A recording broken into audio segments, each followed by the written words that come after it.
नमस्कार साथियों, एक बार फिर आपका सरस्वती कोचिंग क्लासेस तोशिना की ऑनलाइन क्लास में हार्दिक अभिनंदन एवं स्वागत। मैं प्रदीप शर्मा आपके बीच उपस्थित हूँ संस्कृत विषय को लेकर। आज की क्लास में हम समास के बारे में अध्ययन करेंगे, उसकी जो सामान्य जानकारियां हैं उनके बारे में चर्चा करेंगे। तो आज का जो हमारा विषय है वह है समासः, समास। तो सबसे पहले हम ये बात करते हैं कि जो समास शब्द है उसकी व्युत्पत्ति कैसे होती है। तो समास शब्द की व्युत्पत्ति, समास शब्दस्य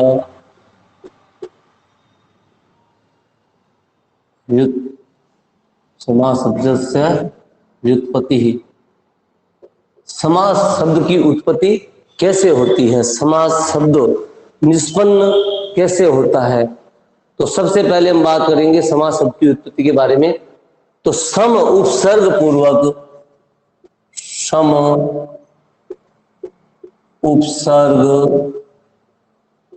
पूर्वक अस धातु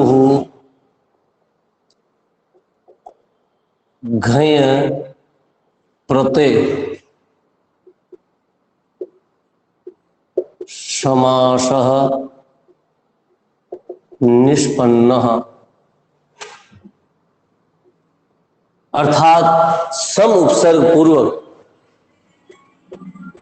सम उपसर्ग पूर्वक अस धातु घय प्रत्यय से कौन सा शब्द बना है दोस्तों?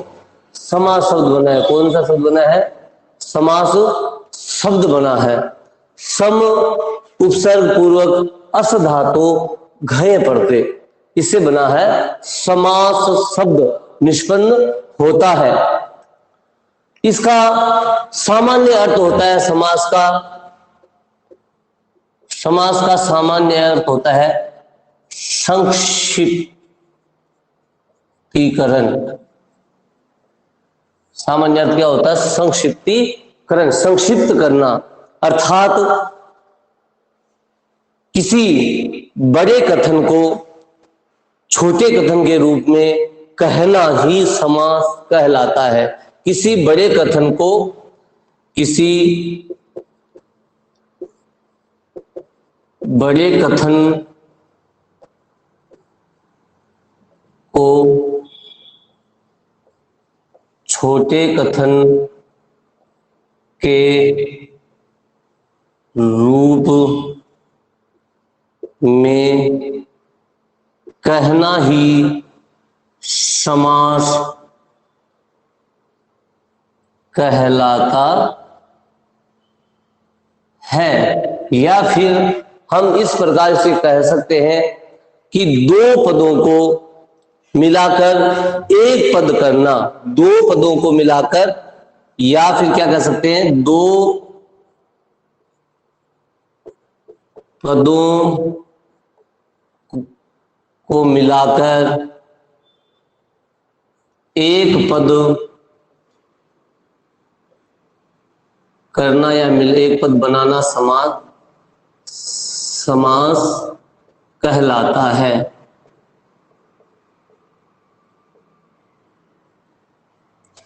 किसी बड़े कथन को छोटे कथन के रूप में कहना समास कहलाता है, या फिर दो या दो से अधिक पदों को मिलाकर एक पद करना समास कहलाता है। तो ये इसका शाब्दिक अर्थ होता है संक्षिप्त या संक्षिप्तीकरण। संक्षिप्त या संक्षिप्तीकरण इसका शाब्दिक अर्थ होता है। सम, सम का अर्थ होता है पास या समीप। सम का क्या अर्थ होता है दोस्तों? पास या समीप। अस यानी बैठना, अस का क्या अर्थ होता है?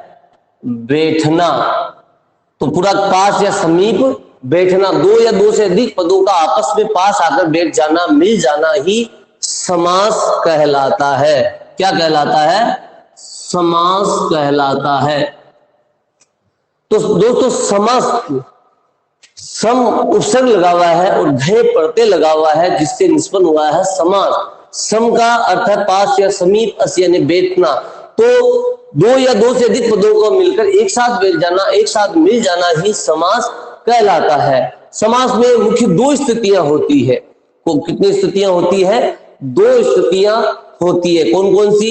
एक होता है समस्त पद, एक होता है समस्त पद और दूसरा होता है समास विग्रह। कौन सी दो स्थितियां होती है? एक होता है समस्त पद और दूसरा होता है समास विग्रह। तो एक तो समस्त पद और एक होता है विग्रह। ये दो स्थितियां होती है।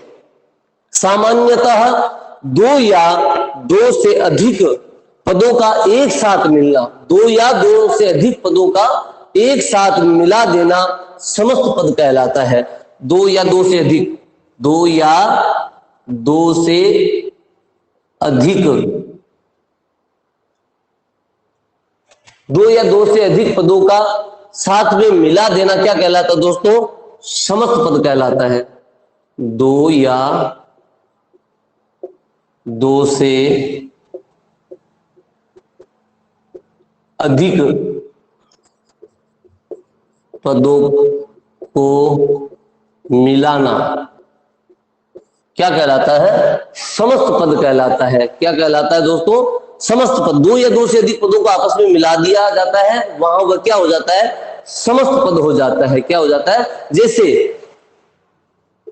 सप्तर्षयः, ये क्या है? समस्त पद है। एक पद का विश्लेषण कर देना, उनको अलग अलग पदों में बांट देना, एक साथ मिले हुए पदों को अलग अलग कर देना, यानी बांट देना, कर देना क्या कहलाता है? समास विग्रह कहलाता है। क्या कहलाता है? समास विग्रह कहलाता है। इसको हम अलग अलग कर दो, क्या बनेगा? सप्त च ते ऋषयः, सप्तचते ऋषयः है। तो ये तो है समस्त पद। क्या है? समस्त पद। और यह है विग्रह पद। क्या है? विग्रह पद। अर्थात यहां क्या किया हमने? एक साथ मिला हुआ यहां जो पद था उनको हमने अलग अलग कर दिया। क्या कर दिया? अलग अलग कर दिया। तो ये बन गया सप्तचते ऋषयः। इसे हम क्या बोलेंगे? विग्रह पद या समास विग्रह। अब इन पदों को, दो या दो से अधिक जो पद है उनको हमने क्या किया? मिला दिया। तो ये बन गया समस्त पद। क्या बन गया? समस्त पद। क्या बन गया? सप्त ऋषयः, सप्त ऋषयः, ये इसका समस्त पद बन गया। तो इस प्रकार ये दो स्थितियां होती है समास में। जैसे सीतायाः, सीतायाः पतिः, सीतायाः पतिः। तो यहां ये क्या है? विग्रह पद है, सीताया पति। इसको हम मिला के क्या कर देंगे? सीता पति ही, सीता पति। एक बात आपको ध्यान में रखना है, समस्त पद और समास विग्रह है, दोनों के जो वाक्य है, जो दोनों के शब्द है, उनके अर्थ में कभी भी परिवर्तन नहीं होता है। ये जब हम सीताया पति, इसका अर्थ क्या होता है? सीता का पति। क्या अर्थ होता है? सीताया पति, सीता का पति। और ये सीता पति जब इसका समस्त पद बनाया गया है तो इसका भी अर्थ यही होता है, सीता का पति। तो यहां अर्थ में कोई भी परिवर्तन नहीं होता है। समस्त पद को विग्रह में बदल दो या विग्रह को समस्त पद में बदल दो, उनके अर्थ में कभी भी परिवर्तन नहीं आता है। केवल उनमें विभक्तियों का लोप होता है। जो समास विग्रह में जो विभक्तियां लगाई जाती है उनका केवल लोप होता है। जैसे सीतायाः पति, यहां सीता शब्द में षष्ठी विभक्ति का प्रयोग किया गया है। कौन सी विभक्ति? षष्ठी विभक्ति। षष्ठी विभक्ति। यहाँ पति शब्द में प्रथमा विभक्ति का प्रयोग किया गया है। कौन सी विभक्ति का? प्रथमा विभक्ति का प्रयोग किया गया है। तो यहाँ षष्ठी विभक्ति और प्रथमा विभक्ति का लोप किया गया और जब समस्त पद बनाया गया तो उसमें प्रथमा विभक्ति का प्रयोग दर्शाया गया है। कौन एक विभक्ति का प्रयोग दर्शाया गया है, सीतायाः पति, सीता का पति। तो आपको ये ध्यान रखना है कि दो स्थितियां होती है, एक समास पद होता है, एक समास विग्रह पद होता है। और समास करते समय या विग्रह करते समय उसके अर्थ में कभी भी परिवर्तन नहीं होता है। और विग्रह दोस्तों दो प्रकार के कहे जाते हैं, एक होता है लौकिक विग्रह और एक होता है अलौकिक विग्रह। तो अब इसके बारे में थोड़ी सी जानकारी प्राप्त कर लेते हैं। विग्रह दो प्रकार के होते हैं, दो प्रकार से किए जाते हैं।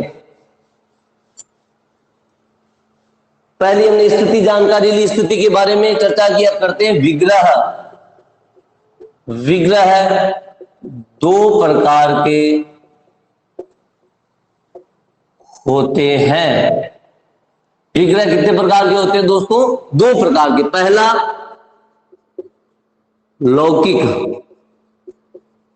पहला कौन सा है? लौकिक विग्रह है। और दूसरा अलौकिक, अलौकिक। लौकिक किसे कहते हैं और अलौकिक विग्रह किसे कहते हैं? लौकिक विग्रह और अलौकिक विग्रह। लौकिक विग्रह किसे कहा जाता है और अलौकिक विग्रह किसे कहा जाता है? लौकिक विग्रह वह होता है दोस्तों जिसमें लोक कार्य में प्रचलित हो, जो लोक कार्य में प्रचलित होता है उसे लौकिक विग्रह कहा जाता है। लोक कार्य में, लोक कार्य में प्रचलित, लोक कार्य में प्रचलित हो उसे लौकिक विग्रह किया जाता है। और जो व्यवहार रूप में प्रचलित नहीं हो उसे अलौकिक कहा जाता है। अर्थात लोक कार्य में व्यवहार के रूप में प्रचलित नहीं है, जो व्यवहार रूप में प्रचलित न हो उसे अलौकिक विग्रह कहा जाता है। जैसे एक हम बात करते हैं, जैसे आता है राज्ञ पुरुषः। एक उदाहरण लेते हैं, राज्ञः पुरुषः। अर्थात इसका जो समस्त बनता है वो बनता है राजपुरुषः, राजपुरुषः। अब आपने देखा राज्ञ पुरुष यानी राजा का पुरुष, ये क्या है? विग्रह है। राज्ञ पुरुषः ये विग्रह है, इसका अर्थ है राजा का पुरुष। अब जो हमने समस्त बनाया यहाँ पे राजपुरुषः, वो भी इसी का अर्थ यही है, राजा का पुरुष। तो राज्ञ पुरुष यहां षष्ठी विभक्ति का प्रयोग किया गया है। राज्ञ, राजन शब्द में षष्ठी विभक्ति में बनता है राज्ञ, एक वचन में। राजन शब्द की षष्ठी विभक्ति में क्या बनता है? राज्ञ।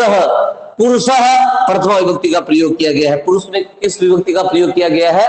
प्रथमा विभक्ति का प्रयोग किया गया है। और इस समस्त पद में प्रथमा विभक्ति का प्रयोग किया गया है, राजपुरुषः। इसको हमने लौकिक विग्रह राज्ञ पुरुषः, लौकिक विग्रह क्या है दोस्तों इसका? राज्ञ पुरुष है, ये है लौकिक विग्रह है, अर्थात व्यवहार में प्रचलित है। राज्ञ पुरुषः यह है लौकिक विग्रह। क्या है दोस्तों? लौकिक विग्रह। राज पुरुष, राज्ञ पुरुष, राजपुरुष का लौकिक विग्रह है। और राजपुरुष का अलौकिक विग्रह कौन सा होता है? राजन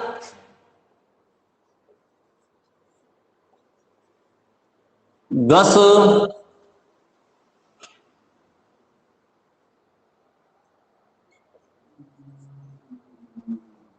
पुरुष सु, राजन गस पुरुष सु। अर्थात राजन शब्द में षष्ठी विभक्ति गस प्रत्यय, सु प्रत्यय में आता है, गस प्रत्यय का प्रयोग किया गया है। और पुरुष शब्द में प्रथमा विभक्ति का जो सु प्रत्यय आता है, सु, सुबंत जो प्रत्यय कहे जाते हैं, जो 21 होते हैं सुबंत प्रत्यय, तो उसमें से प्रथमा विभक्ति का जो पहला एक वचन में आता है सु प्रत्यय सुबंत में, और राजन शब्द में षष्ठी विभक्ति का जो सुबंत प्रत्यय आता है वो होता है गस प्रत्यय। तो ये राजपुरुष शब्द है, उसका अलौकिक विग्रह है राजन गस पुरुष सु। और ये राजपुरुष का लौकिक विग्रह है राज्ञ पुरुषः। तो ऐसे प्रश्न आते हैं, राजपुरुषः इति शब्दस्य लौकिक विग्रह अस्ति। तो आपको लौकिक विग्रह क्या है? राज्ञ पुरुष, जो प्रचलित व्यवहार में लिया जाता है, लोक व्यवहार में जिसको प्रचलित किया जाता है या लिया जाता है, वह लौकिक होता है। और जो व्यवहार रूप में प्रचलित नहीं हो वो अलौकिक होता है। तो राज पुरुष का अलौकिक विग्रह क्या है? राजन गस पुरुष सु, अलौकिक विग्रह है। अब बात करते हैं समास के भेदों की।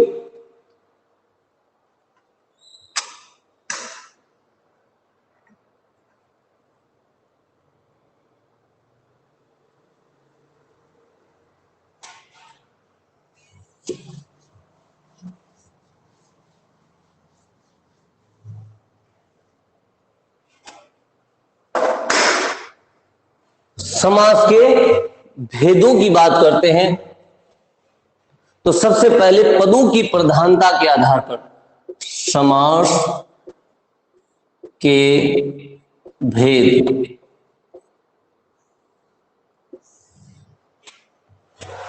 पदों की प्रधानता के आधार पर समास को मुख्यतः पदों की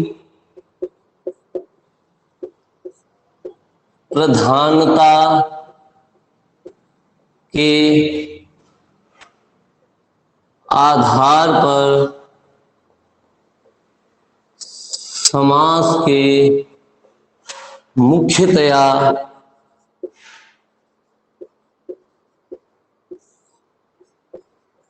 चार भेद होते हैं।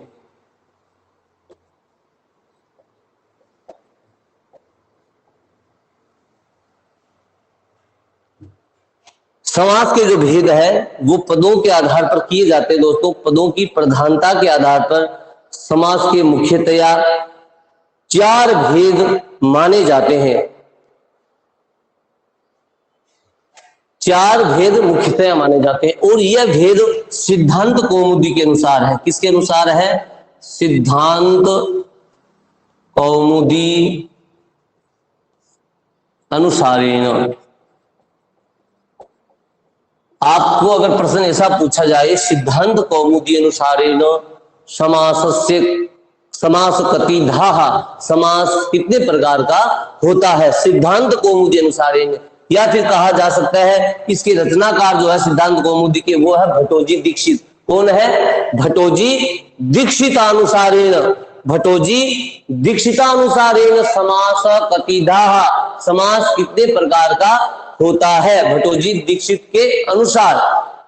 तो समास कितने प्रकार का कहा गया है? सिद्धांत कौमुदी में भट्टोजी दीक्षित ने मुख्यतः समास को कितने भागों में बांटा है? चार भागों में बांटा है। वो किसके आधार पर? पदों की प्रधानता के आधार पर। यह प्रश्न ऐसे भी बनाया जा सकता है, पदों की प्रधानता के आधार पर समास होते हैं।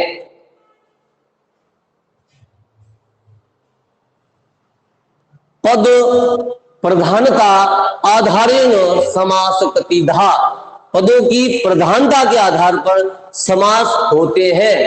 कितने प्रकार के होते हैं? चार प्रकार के होते हैं। कितने प्रकार के होते हैं दोस्तों? चार प्रकार के आधार पर। तो प्रश्न तीन प्रकार से बना, पदों की प्रधानता के आधार पर समास के भेद होते हैं चार प्रकार के। सिद्धांत कौमुदी अनुसारेण, सिद्धांत कौमुदी अनुसारेण समास कतिधा, सिद्धांत कौमुदी के अनुसार समास कितने प्रकार के होते हैं? उसका उत्तर है चार प्रकार के। या फिर ऐसे पूछा जा सकता है, भट्टोजी दीक्षितानुसारेण या भट्टोजी दीक्षित मतानुसारेण, उनके मत के अनुसार समास होते हैं। समास कतिधा, अगर ऐसा पूछा जाए तो वहां समास कितने होते हैं दोस्तों? चार प्रकार के कहे जाते हैं पदों की प्रधानता के आधार पर। कैसे? एक समास में होता है, एक पहला पद होता है और एक दूसरा पद होता है, प्रथम पद या द्वितीय पद। प्रथम पद को कहा जाता है पूर्व पद और द्वितीय पद को कहा जाता है उत्तर पद। तो ये आपने देख लिया, समास के भेदों में पदों की प्रधानता के अनुसार समास होते हैं चार प्रकार के। सिद्धांत कौमुदी अनुसारेण चार प्रकार के। भट्टोजी दीक्षित जिन्होंने सिद्धांत कौमुदी की रचना की थी, उनके मत के अनुसार होते हैं चार प्रकार के। तो पदों के आधार पर समास, पदों की प्रधानता के आधार पर समास कितने होते हैं? चार प्रकार के। अब हमने बात की है, हम जो बात कर रहे हैं वो है जो पदों की प्रधानता, अर्थात समास में दो पद माने जाते हैं। एक तो पहला पद, पहला पद जिसे बोला प्रथम, या कह सकते हैं प्रथम पद। एक होता है दूसरा पद, एक होता है दूसरा,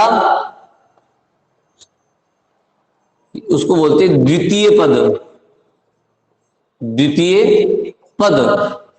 पहला पद यानी प्रथम पद, इसको पूर्व पद भी कहा जाता है। कौन सा पद कहा जाता है? पूर्व पद भी, पूर्व पद भी कहा जाता है। इसको उत्तर पद कहा जाता है। द्वितीय पद को क्या कहा जाता है? उत्तर पद। तो दो पद है, पहला पद और दूसरा पद। पहले पद को प्रथम पद या फिर पूर्व पद भी कहा जाता है, प्रथम पद या पूर्व पद भी कहा जाता है। दूसरा जो पद है उसको द्वितीय पद या उत्तर पद भी कहा जाता है। तो इन पदों की प्रधानता के आधार पर दोस्तों समास हमारे कितने हैं? कितने कहे जाते हैं? इनके आधार पर समास कितने हैं? चार है। तो पहला पद और दूसरा पद, पहला प्रथम यानी पूर्व, दूसरा द्वितीय यानी उत्तर पद। ये बात कर रहे हैं हम सिद्धांत कौमुदी के अनुसार। किसके अनुसार? भट्टोजी दीक्षित मत के अनुसार, अर्थात उसके जो उन्होंने जिस ग्रंथ की रचना की थी वो सिद्धांत कौमुदी थी। तो चार प्रकार के बताए गए हैं। पहला प्रथम पद, प्रथम पद या फिर इसको बोल सकते हैं पूर्व पद, पूर्व पद प्रधानो अव्ययी भावः, पूर्व पद प्रधानो अव्ययी भावः, अव्ययी भावः, पूर्व पद प्रधानो अव्ययी भाव है। अर्थात प्रथम पद या पूर्व पद प्रधान जो समास होता है वो होता है अव्ययी भाव समास। कौन सा होता है दोस्तों? पूर्व पद प्रधान समास होता है अव्ययी भाव समास। पूर्व पद या प्रथम पद प्रधान समास कहा जाता है अव्ययी भाव समास। दूसरा द्वितीय पद या द्वितीय पद प्रधान या उत्तर पद प्रधानो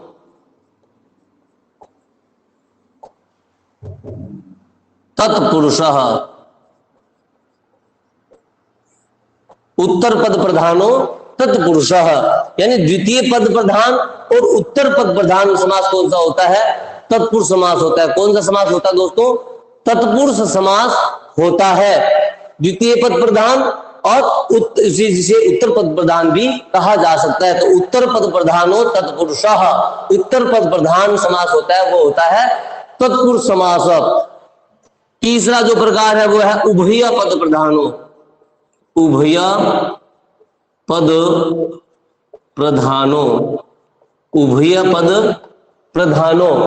उभय यानी प्रथम पद और द्वितीय पद दोनों प्रधान होते हैं, अर्थात पूर्व पद व उत्तर पद दोनों प्रधान होते हैं, वो समास होता है द्वंद्वः।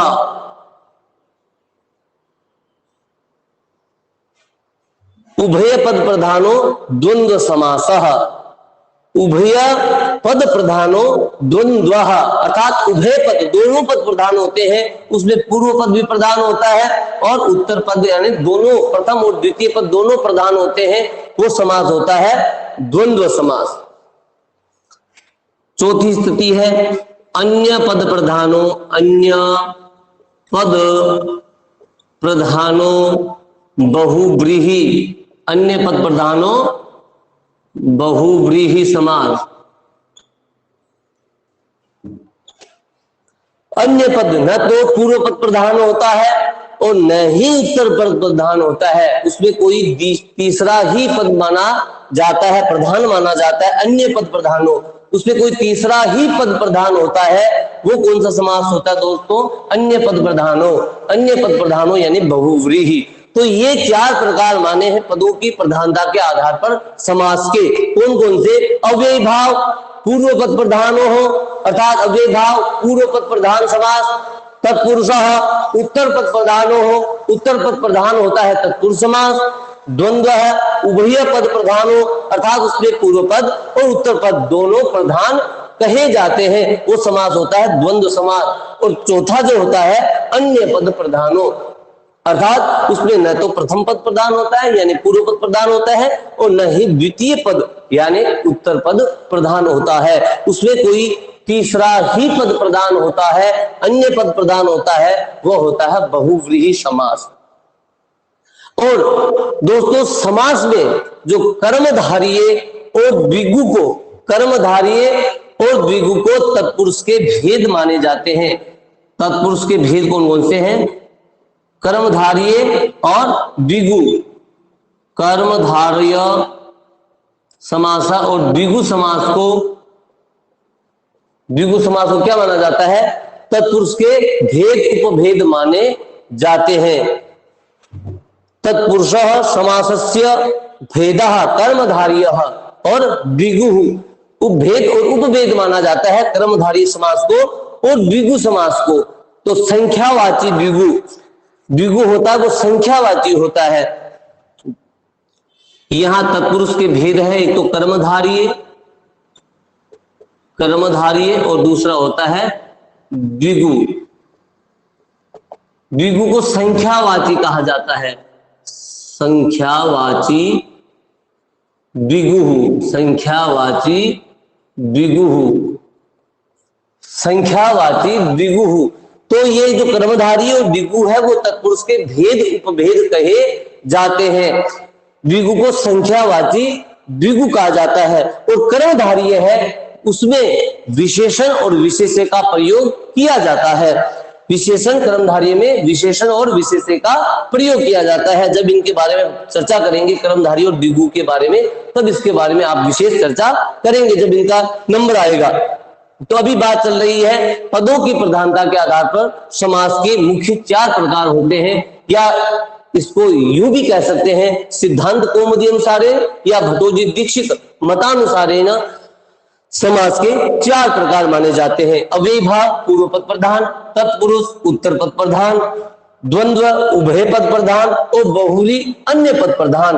और कर्मधारिये और द्विगु को तत्पुरुष के भेद माने जाते हैं। द्विगु संख्यावाची द्विगु अर्थात संख्या, उसमें संख्या रहती है, द्विगु में जो है वो संख्याएं रहती है, तो उसको संख्यावाची द्विगु सूत्र से समझा जाता है, संख्यावाची द्विगु। तो ये तो थी सिद्धांत कौमुदी के अनुसार। अब हम बात करते हैं लघु सिद्धांत कौमुदी अनुसार जो समास के भेद उपभेद, अर्थात लघु सिद्धांत कौमुदी के रचनाकार है वरदराज। कौन है? लघु सिद्धांत कौमुदी के रचनाकार कौन है दोस्तों? वरदराज। पहले बात की थी हमने सिद्धांत कौमुदी की, अब बात करते हैं लघु सिद्धांत, लघु सिद्धांत कौमुदी या फिर आचार्य वरदराज के अनुसार, के मत के अनुसार लघु सिद्धांत कौमुदी के रचनाकार कौन है? आचार्य वरदराज। कौन है दोस्तों? आचार्य वरदराज। तो इन्होंने समास के जो भेद माने हैं, संस्कृत व्याकरण में कुछ इन्होंने कहा है कि संस्कृत व्याकरण में कुछ सामासिक पद ऐसे होते हैं जिनका विग्रह नहीं किया जा सकता, और जो दोनों पद आपस में मिलते हैं तो समास की स्थिति पैदा कर देते हैं। अर्थात कुछ सामासिक पद ऐसे होते हैं जिनमें 2 पदार्थों के मिलने से समास की स्थिति बन जाती है, लेकिन उनमें कोई भी पद प्रधान नहीं होता, उनमें कोई भी पद प्रधान नहीं होता। उस स्थिति में उन्हें केवल समास नाम कर, केवल समास के नाम से जाना जाता है। यानी कुछ ऐसे जो शब्द होते हैं या पद होते हैं उनके मिलने से समास की स्थिति तो बन जाती है, लेकिन उनमें न तो पहला पद प्रधान होता है, न दूसरा पद प्रधान होता है, न कोई तीसरा अन्य पद प्रधान होता है, लेकिन उस स्थिति से उन्हें समास का नाम दिया जाता है, वह है केवल समास। केवल समास उन्हें क्या कहा जाता है? केवल समास, उनमें कोई पद की प्रधानता नहीं होती, लेकिन ऐसे शब्दों को केवल समास कहा जाता है। इस प्रकार संस्कृत व्याकरण में सामान्यतया समासों की संख्या हो जाती है 5। कितनी हो जाती है? केवल समास को जोड़ने पर, केवल समास को जोड़ने पर। इस प्रकार संस्कृत व्याकरण में केवल समास को जोड़ने पर समास के प्रकारों की संख्या हो जाती है 5। तो लघु सिद्धांत कौमुदी मतानुसारेण या आचार्य वरदराज मतानुसारेण समास प्रतिदः, समास कितने होते हैं? तो कितने होते हैं दोस्तों? 5, यानी 5 प्रकार के होते हैं। पहला केवल समास, दूसरा अव्ययी भाव समास, तीसरा तत्पुरुष समास, चौथा द्वंद्व समास और पांचवा बहुव्रीहि समास। और जो कर्मधारी है वो द्विगु है, वो तत्पुरुष के भेद और उपभेद कहे जाते हैं। तो केवल समास, केवल समास, इसको जोड़ने पर संस्कृत व्याकरण में 5 प्रकार के समास सामान्यतया कहे जाते हैं। अर्थात सामान्यतया संस्कृत में, संस्कृत व्याकरण में समास कितने प्रकार के हैं? 5 प्रकार के हैं। इनकी सामान्य जो पहचान होती है, जैसे श्लोक आता है, हमारे आचार्यों ने एक बढ़िया ट्रिक बताया है, वह चकारो बहुलो द्वंद्व, चकारो बहुलो द्वंद्व, चकारो बहुलो द्वंद्व, स चासौ कर्मधार्यः सह चासौ कर्मधार्यः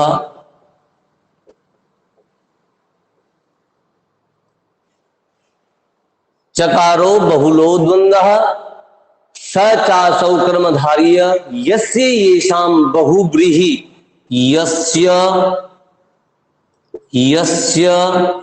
येषां बहुव्रीहि, यस्य येषां बहुव्रीहि शेषस् तत्पुरुषो मतः, बहुव्रीहि शेषस्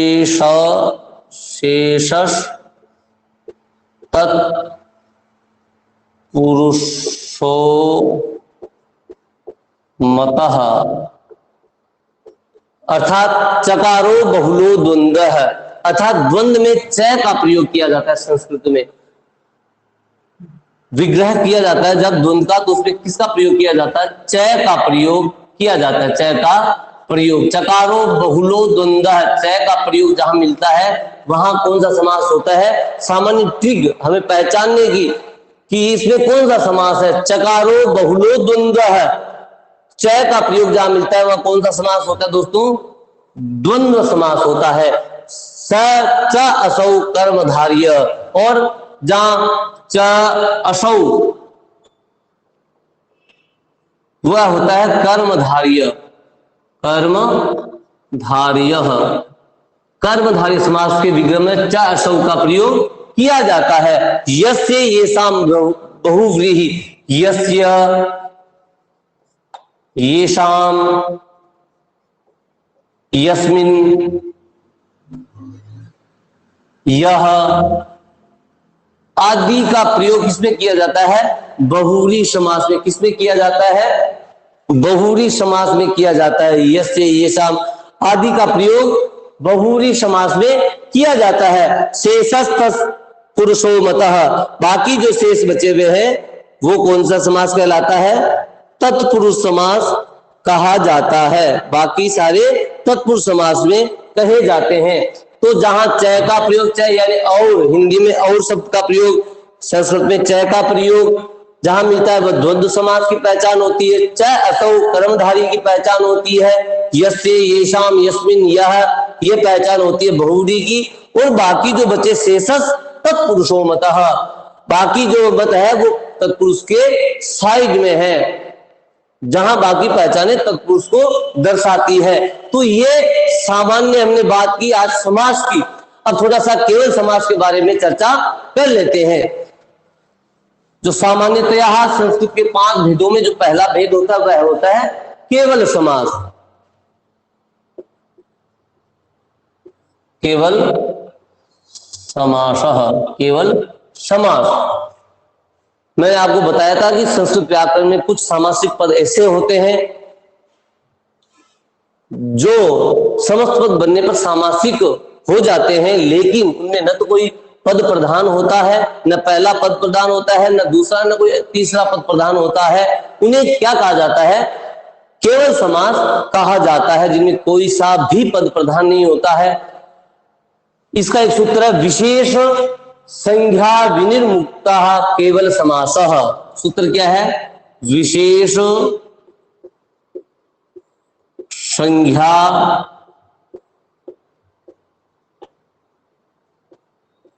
विनिर्मुक्ता केवल समासः।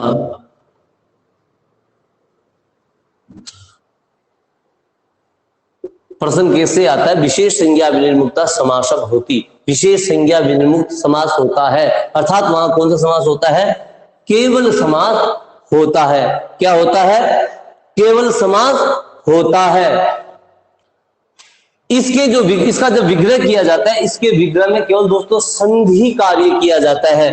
नोट, इसके विग्रह में, केवल समास के विग्रह में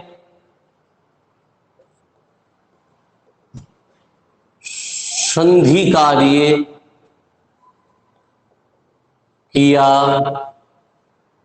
जाता है। जैसे संधि करते हैं हम, वैसे संधि कार्य करके इनको मिला दिया जाता है। जैसे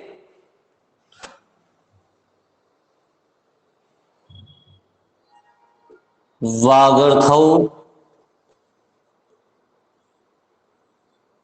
इव, वागर्थौ इव, वागर्थौ इव, इसका क्या बनेगा? वागर्थाविव, वागर्थाविव, वागर्थौ इव क्या बन गया? वागर्थाविव। एचो अयाव, एचो याव यावः, एचो अय आव आवह, एचो अवयावह। सूत्र के द्वारा यहाँ पे संधि हुई, यहाँ औ का आव हो गया। क्या हो गया दोस्तों? आव। तो ये बन गया